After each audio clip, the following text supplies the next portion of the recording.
Hey guys, I'd like to welcome you to the Kortex Media Podcast, where we navigate the fast-paced world of automotive and more. Here today, I have a special guest, Harold Kiefer from Hitch Corner. Harold is a professional in the automotive accessories industry with a remarkable 35 years of business experience. Harold's background includes a degree in computer science from the University of Denver, where he attended a soccer scholarship.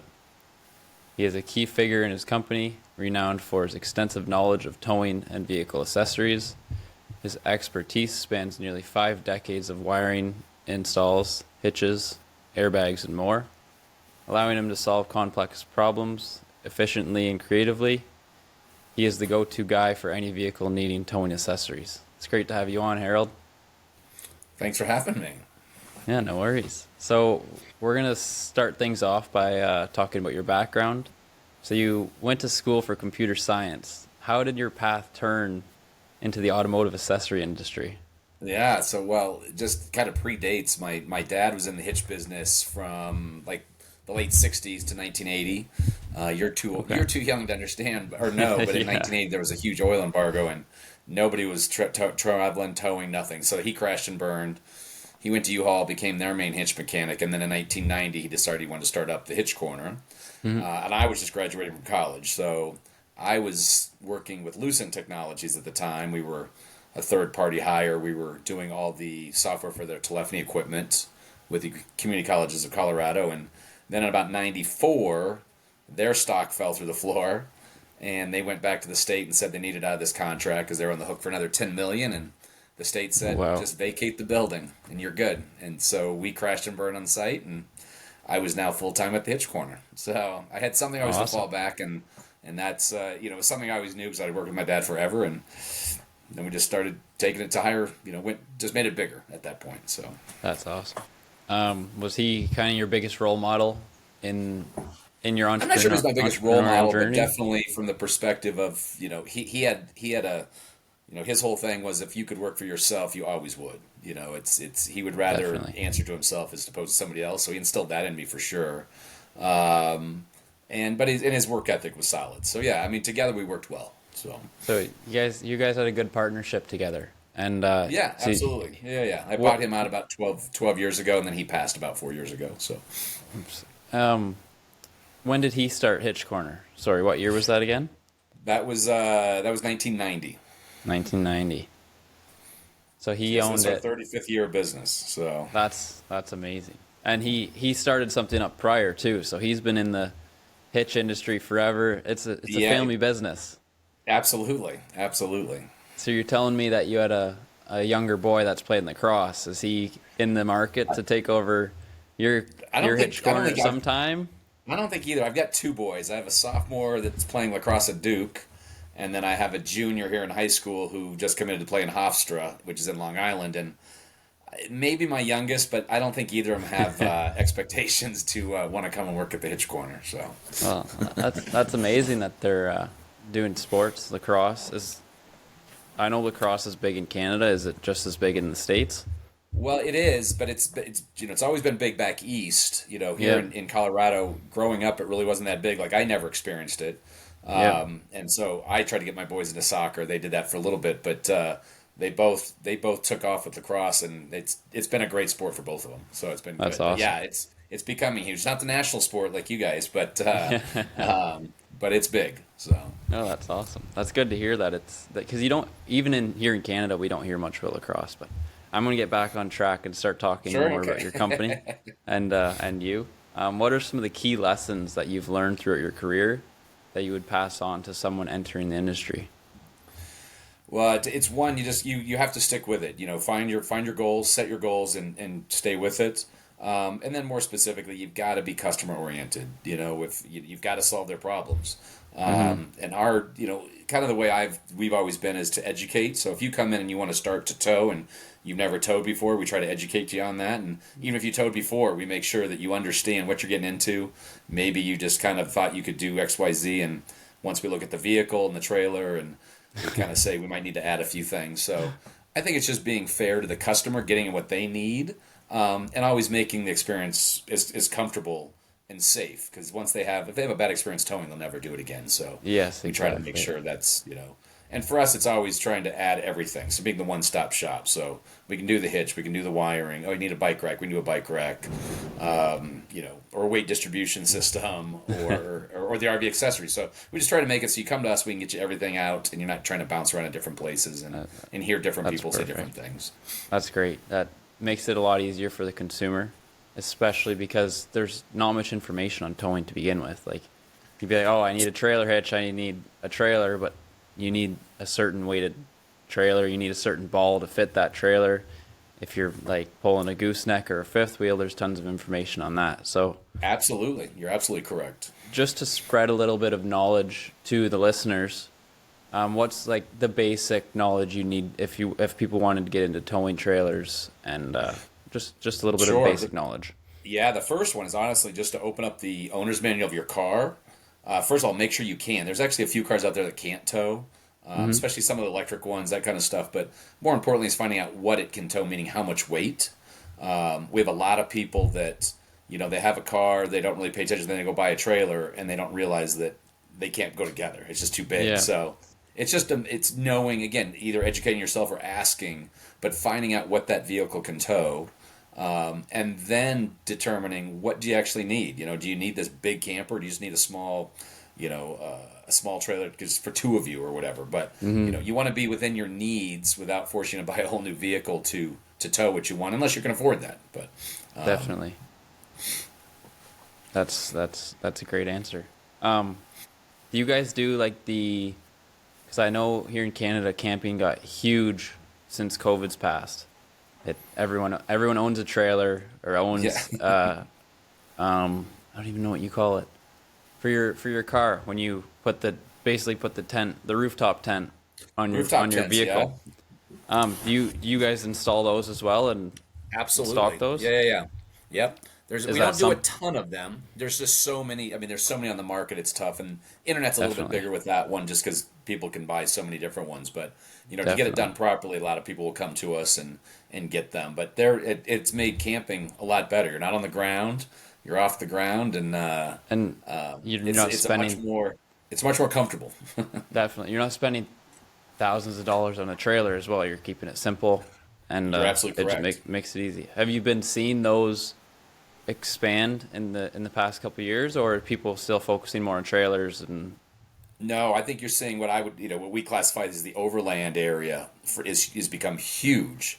Because yeah, you can take a vehicle without a trailer almost any place. The trailer kind of inhibits you sometimes. yeah, So it's definitely. becoming really big for sure. Absolutely.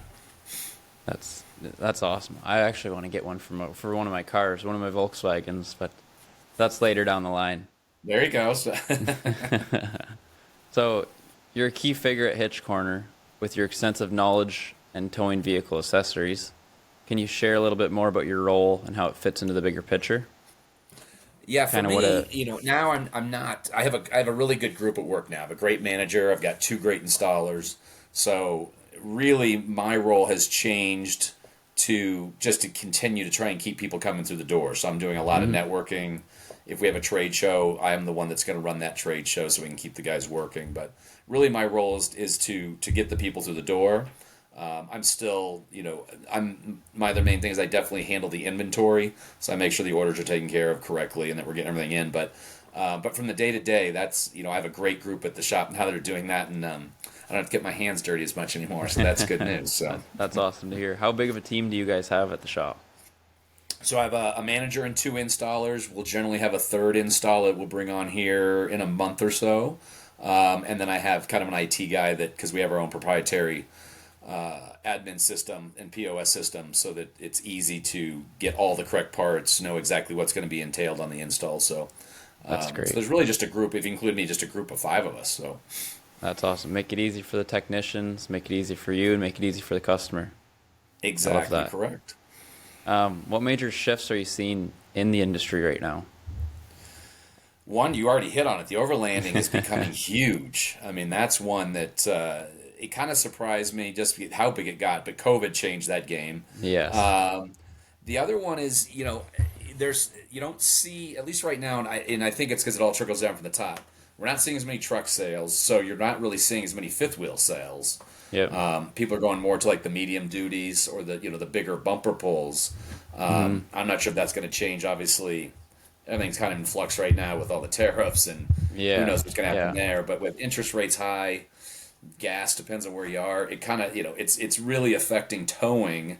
If you have a big fifth wheel, man, you're going to eat up gas. Just getting the whole setup is expensive. So I definitely am seeing a little bit more downsizing on that. We do a lot of another one we do is we have a lot of setups for setting up vehicles to be flat towed behind motorhomes, and we're doing a ton of those still. We probably do 2 a week, but I do see that it's generally for a used motorhome as opposed to a new motorhome, because again they're just so expensive to get. Yeah. Definitely. So I think it's just more, not a whole lot of changes truly, but I think it's just more transitioning to a little bit more of the downsize or going to the used market for that matter. I know I work as a truck and coach technician as well, and we have a contract with a trailer. They sell camping trailers with a trailer company, and we have a contract that we install the fifth wheel hitches. When I started, that was 3 or 4 years ago. We were probably getting we were getting 1 or 2 in a month, but now I haven't really seen much lately. So I wonder if that's, so you're seeing the same then? Yeah, yeah, absolutely. I think it's more bumper pull is what people are going for, or smaller units, because yeah, the price of everything has gone skyrocketed. It's Yep, crazy. absolutely. Yeah. So with the crazy world of automotive, like we were just speaking about, um, has it caused any changes in the way of your business? What's been working well for you guys, and what's been frustrating? I think I think the reason I'm out networking so much is because we're trying to get more business through the doors. Is that at least for right now, our first quarter's been a little bit slower than most first quarters. First quarter's always slow regardless, but this one's been slower than usual. And I mean, generally it happens around an election, but it just seems a little slow. So really, I've been working harder, getting our name out there, getting out to more people, trying to set up a little bit more working relationships, like with Yep, wrapping companies, tent companies, just so we can kind of work together and correlate more like that. definitely. But I think the frustrating part is that we're not still getting the people through the door that we normally would be at this point in time. Mm, But we've got a good RV show coming up soon here in town, so hopefully that'll kind of pique the interest, get people rocking again. that's So, awesome. That's awesome. but I'd say when you said some things that bother me, we used to have like 3 RV shows a year. Now we really only have one, and so that's kind of frustrating because it's with more shows, you get right in front of people, and Yeah, you so we're get, kind of a little bit more limited than we used to be. and that's in your hometown. You used to have three Correct. RV shows. That's Yes, exactly. And what's the reason that they've downsized that? Because obviously that would help out you companies, and even not even just hitch companies or trailer companies, just even automotive companies as well, because I they need to repair absolutely. vehicles. I think one of the big issues is, I mean, from what I've heard from some of the guys, is I think it's gotten extremely expensive to run these shows. So Definitely, like we yeah. do ours in our convention center, which is a nice convention center, but rather expensive, is from my understanding. And guys, when you start to see how much they have to charge for a booth or floor space, it was getting too expensive, I think. And so guys were, they'd have them, and then not enough people would show up, and so Yeah. but that's I'm kind of hoping things will change. Maybe we'll get it back to, because I think people want that. They want to have the hands up, but they want to be able to compare kind of apples and oranges with trailers that are out there as opposed to going lot to lot to lot. So Yep, we'll see. definitely. I'm not sure where we're going to go for that, to be honest with you, from here. So And at those shows, what products do you usually show off? So you probably bring I your do, truck, I'm yeah. assuming, and I'm kind of the same. I've actually downsized, so I used to always do a 20 by 20. We would show everything. We'd have a truck in there with decked out. We would show a weight distribution system. We'd show a fifth wheel. We'd show a gooseneck, yeah, RV accessories. We went crazy. So, but now we're just doing a simple 10 by 10. So we show off a lot of, not a lot, but we show off a lot of multiple adjustable ball mounts. We'll show a bike rack there. We will show a tonneau cover, a bed cover there, a grill guard, and RV accessories, and then a tow bar set up for flat towing. So we pack quite a bit in a 10 by 10, but just trying to be as diverse. But my goal is just to talk to them, and then I can say, "What are you looking for? Let me answer your questions." So. Yeah, exactly. Do you see many newcomers coming to the shows, wanting to get into towing or wanting to get into camping? Absolutely. I think COVID really brought that. I mean, everyone was towing, obviously, but I think Yes. it's created a younger generation for sure. I think there's a lot of families that are trying to get into it. And boating is big out here as well. And it seems like boating and camping kind of go hand in hand. Yeah. At least I see that. And so, yeah, I think there's a lot of, people on the young side getting into camping or the boating or both. So we kind of, and everything, again, that trickles down to us. So as long as those sales are doing well, they've got to come get set up to tow. And so I'm always hoping that boating season's good for sales, camping sales are good, because then we all benefit. So, Definitely. but I definitely see the younger generation, what I mean by younger, I'm talking like 20s to 30s, are really getting into the market quite a bit. That's good to hear. It's nice to hear that people are still getting out in the wilderness and obviously going camping. It's not the same as it used to be with the tent, obviously, but Right. it's people are still getting out of their hometown, traveling, and it makes a difference in everyone's life if they do get Absolutely. out. Get away from So work for a little bit, and yeah, yeah, exactly. You absolutely. can't complain, right? No, not at all. Do you camp yourself then?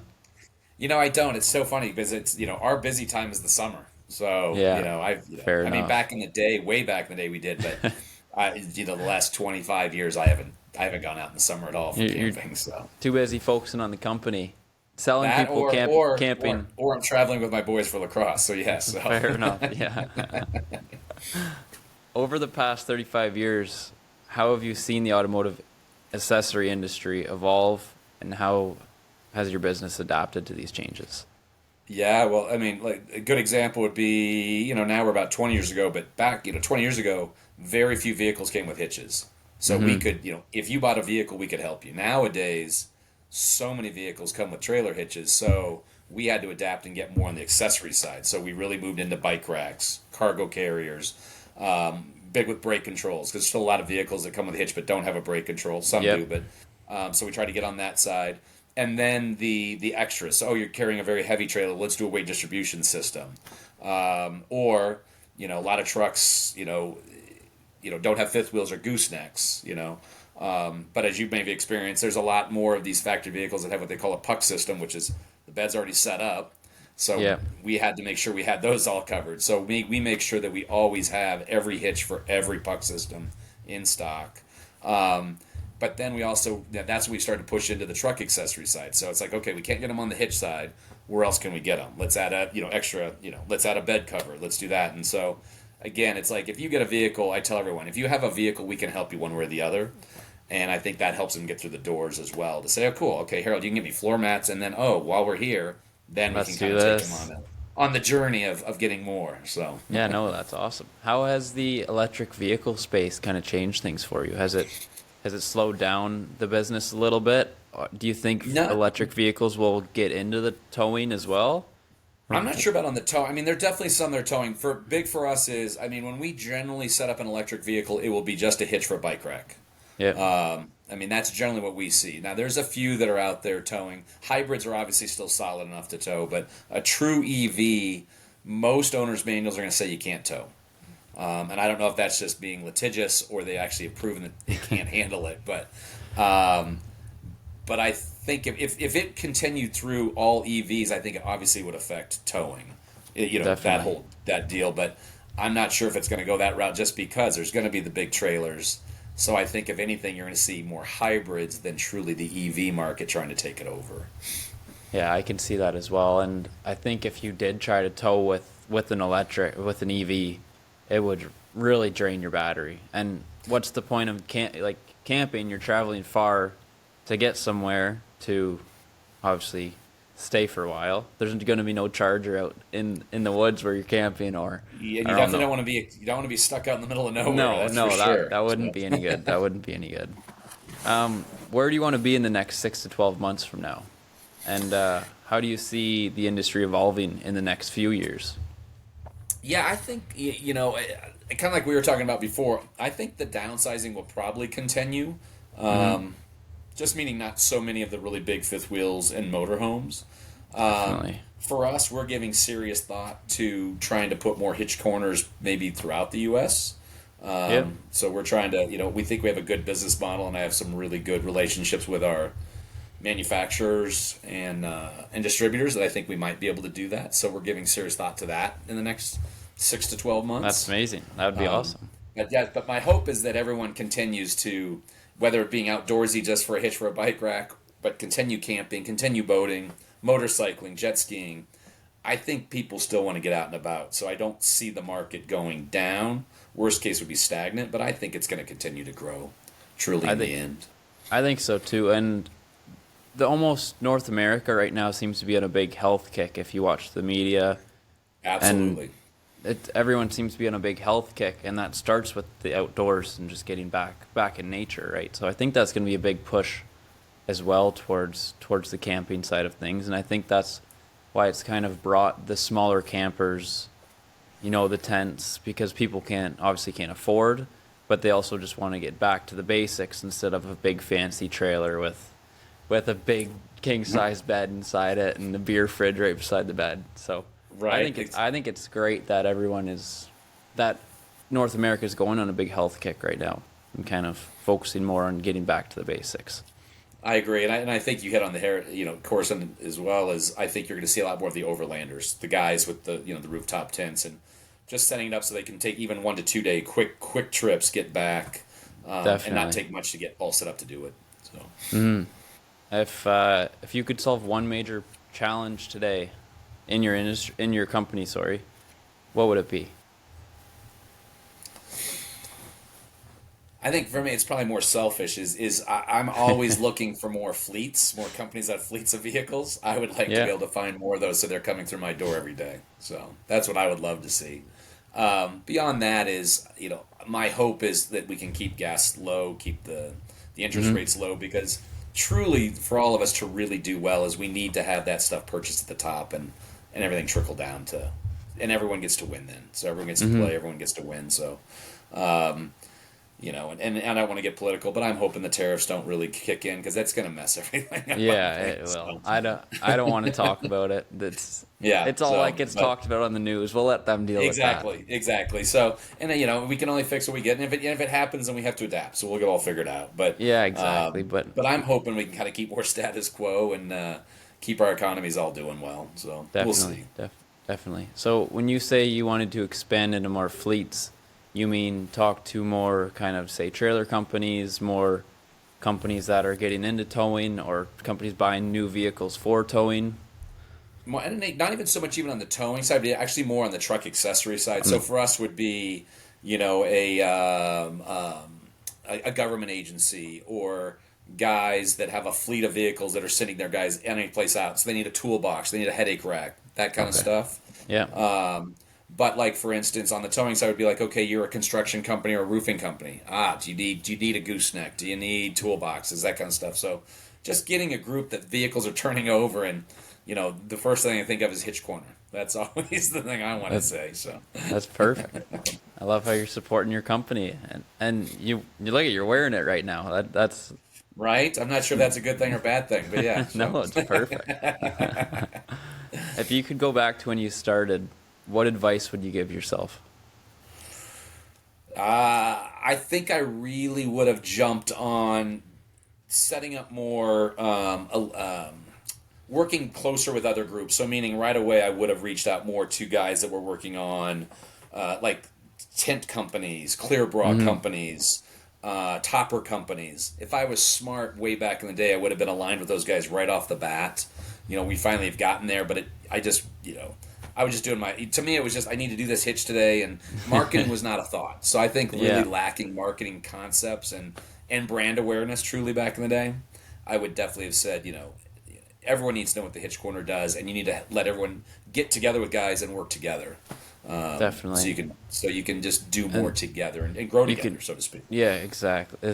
That's exactly what I was going to say is grow together because a lot of companies are so, so far, but so far behind that I'm guessing you guys do some marketing. Obviously, you go to your events and stuff. You do Ab- marketing as well. Absolutely, absolutely. Yeah, I think you the one thing I catch is I think companies are afraid to talk to other companies. I think they're afraid they're going to lose business or it makes them or look weak. push I don't someone really know the away. answer to Yeah. that, but Is there? Are you in a big town? Like, there's companies that you could work with in well, your Metro area. Denver, yeah. I mean, we're a million plus in the Okay. metro, Yeah. so we have. It's a pretty big area, absolutely. So That's awesome. So it gives you a big opportunity for lots of people, lots of businesses to work with and kind of grow together. absolutely, So that's absolutely, awesome. and always more. You know what I mean? There's always someone you can meet that can you can get a win-win relationship out of for sure. So I kind of asked this question earlier about your father being your biggest role model, but who is the biggest role model in your entrepreneurial journey? Wow, that's a really good question.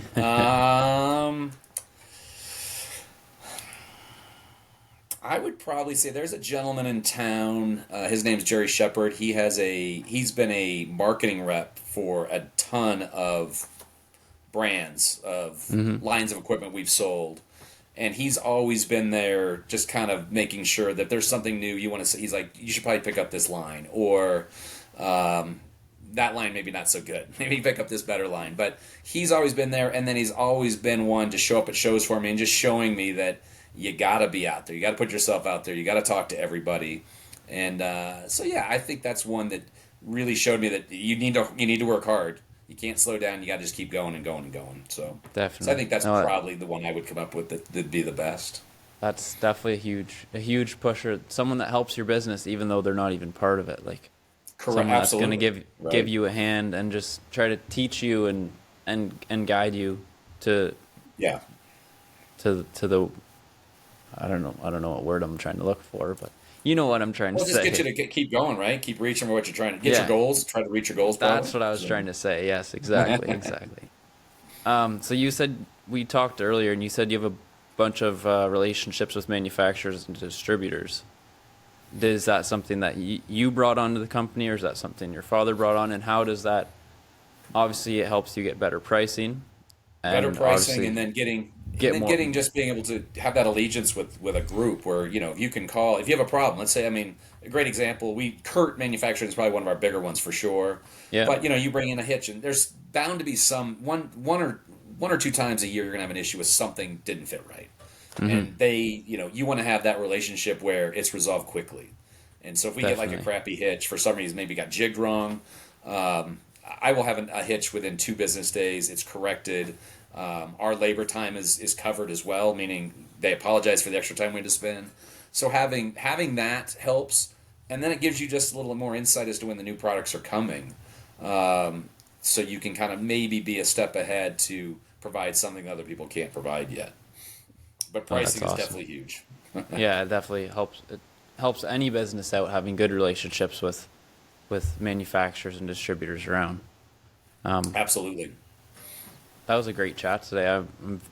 Thank you so much for coming on Cortex Media. I appreciate you taking the time and to share your insights and experiences because you really don't hear much about this industry. It's not something that a lot of businesses are in, right? Like you, and It's very especially with the niche, to say knowledge the side. least. Yeah, it's Yeah. very niche, and especially with the knowledge side, and you trying to teach consumers obviously more about the towing side. There's no information on that, so I love how you guys are spreading the word on towing and spreading the brand as well.